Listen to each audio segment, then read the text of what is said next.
Hello and welcome to my Yu-Gi-Oh channel. Today we're looking at new cards that are introduced within Yu-Gi-Oh! 7's, the anime, from episode 56. Dragon's Lock Closer is a level 7 fire attribute dragon type effect monster with 2200 attack and 1300 defense. The requirement: if your opponent controls an attack position monster that's a level 9 or lower, you can activate by paying 3000 life points. The effect: this card gains 2000 attack until the end of the turn. If there are 8 or more monsters in your opponent's graveyard, also during this turn, this card cannot be destroyed by the effects of trap cards your opponent controls. This is actually a very decent card because firstly, the condition on it isn't too difficult, so long as your opponent has an attack position monster that's level 9 or lower, so anything that isn't a maximum monster, you can pay 3000 life points. It is a very steep cost because unless you can recover your life points to a point where you can afford that, it might be a bit too steep for you to rely on. The attack boost is a little bit less, it's 2000. I think of this a little bit like Injection Fairy Lily, but a little bit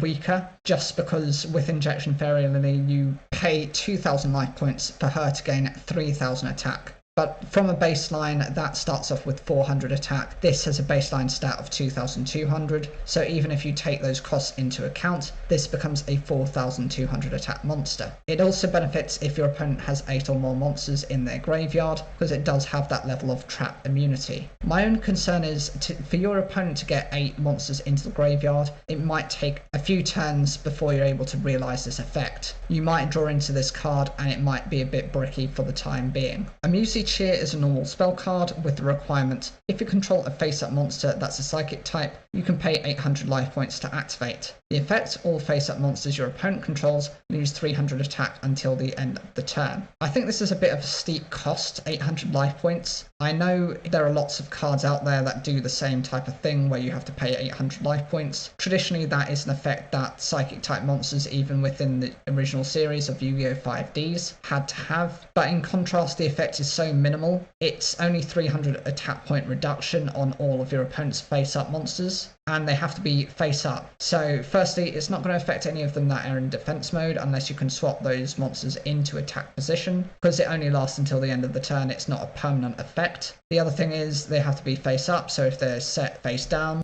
they also aren't harmed by this effect. And lastly, if your opponent has any spell or trap cards which protect their monsters for the turn, then again, since it's a battle-based type of effect, it's very easy for them to protect themselves. The next card is Excite Time. This is a normal trap card with the requirement: when your opponent normal or special summons a monster, must be a level 5 or higher, you can send one face-up monster, must be a psychic type you control, to the graveyard to activate. The effect is to choose one face-up monster you control. It gains 1000 attack until the end of the turn. The effect on this one is very decent. 1000 attack points is nothing to sneeze at. It's enough to bolster your attack position monsters to a point where they can overthrow some of the stronger monsters your opponent controls. It does rely on your opponent having to normal or special summon a level 5 or higher monster, and you do have to get rid of one of your face-up psychic type monsters that's already on the field to the graveyard to be able to use this effect. So you are losing a lot and banking a lot on what your opponent is going to do.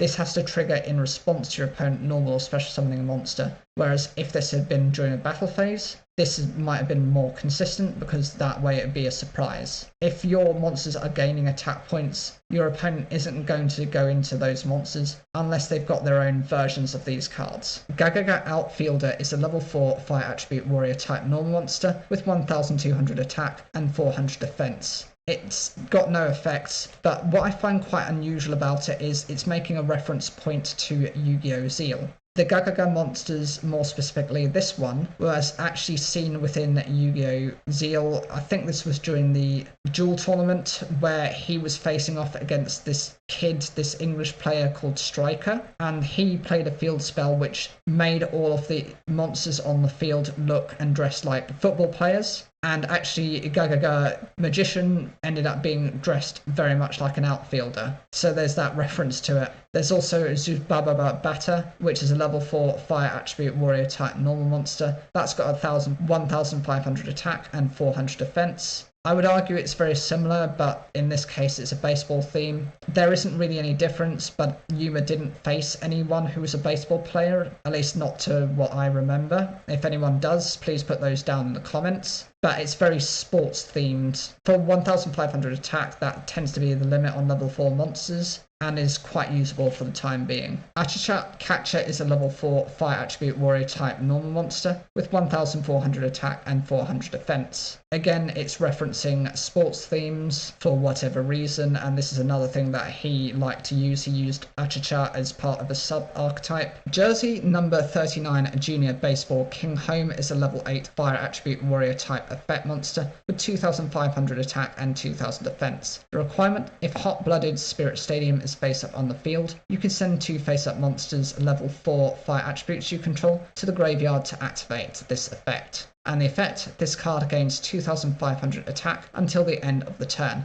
but other monsters you control cannot attack this turn. Right, this is really taking the joke too far. You are trying to make an effect version of Utopia that is not an Exceeds monster. I can get the point that you're making references to Yu-Gi-Oh! Zeal, but I think it's just too excessive. Firstly, the name is just stupid. Jersey number 39 in Junior Baseball King Home. There is no Utopia within that name. At least call it a Utopic or a Utopia monster, rather than just referencing that it's a number 39 monster. And I'm sure there aren't going to be other numbers in this game. I'm severely consider, it's not going to happen. It's just for a bit of a laugh. The requirement does need you to have the field spell up, the Hot-Blooded Spirit Stadium, but so long as you can search it out or you've drawn into it, it's an okay effect. And you do have to send 2 face-up level 4 fire attributes you control to the graveyard to activate the effect. So that means you need to already have those monsters present on the field, which means you're having to get rid of a lot of your field presence in the off chance you're able to OTK your opponent or to finish them off within that turn. It does double the attack, so it's very similar to something like Utopia the Lightning,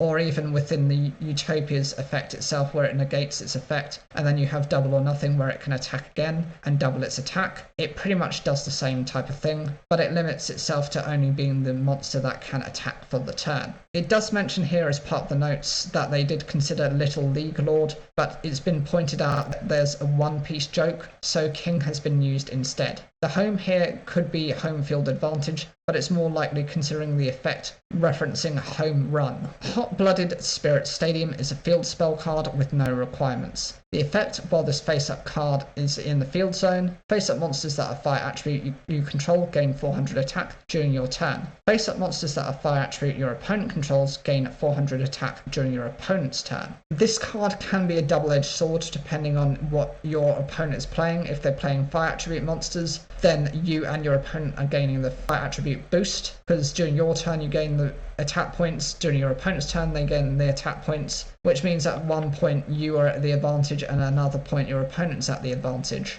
But if they're not running any fire attribute monsters, then this will only benefit you. It is a bit concerning that it is that double-edged sword effect, but it's a very simplistic one, so it's not too difficult to counteract if you happen to find later within the duel your opponent is running a fire attribute deck. It says here as the note, there's a really good chance this might end up localized as Coach Spirit Stadium to go with the old Coach monsters. Those were a series of monsters that were used against Yuma Tsukumo within, I think, the second part of Yu-Gi-Oh! Zeal, where he had to face against the Baron Emperors and their minions. It was one of the minions who had the Coach King monsters, including, I think it was Giant Trainer as well. The Warrior Returning Alive is a normal spell card with no requirement. The effect is to choose one monster, it must be a warrior type in your graveyard, and add it to your hand. This is a card consistent with the original series of Yu-Gi-Oh! And has just been reprinted and reintroduced within Yu-Gi-Oh! Rush Duels. I'm sure it will see play. It's a consistent recovery card for warrior type decks, and when we get some more of them, it's definitely going to become more popular. And the final card is Request 9. This is a normal trap card with the requirement: you can activate when a monster you control is destroyed by the attack of your opponent's monster. The effect: you gain 900 life points. If there are 9 or more monsters that are fire attribute in your graveyard,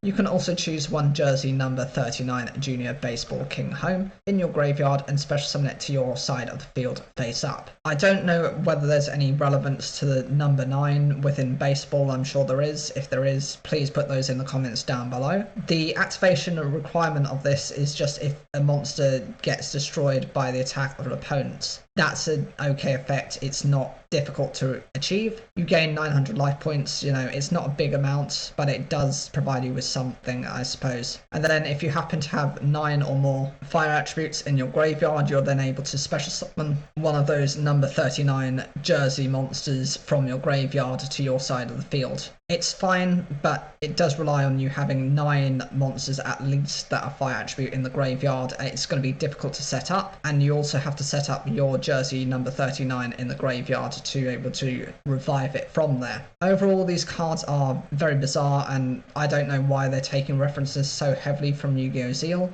I'm sure there'll be an explanation at some point. What do you guys think of these cards? Is there anything you consider to be useful, or do you think they're all just too gimmicky? Whatever you think, leave those comments down below, like the video if you enjoyed it, and don't forget to subscribe for more daily Yu-Gi-Oh! Content.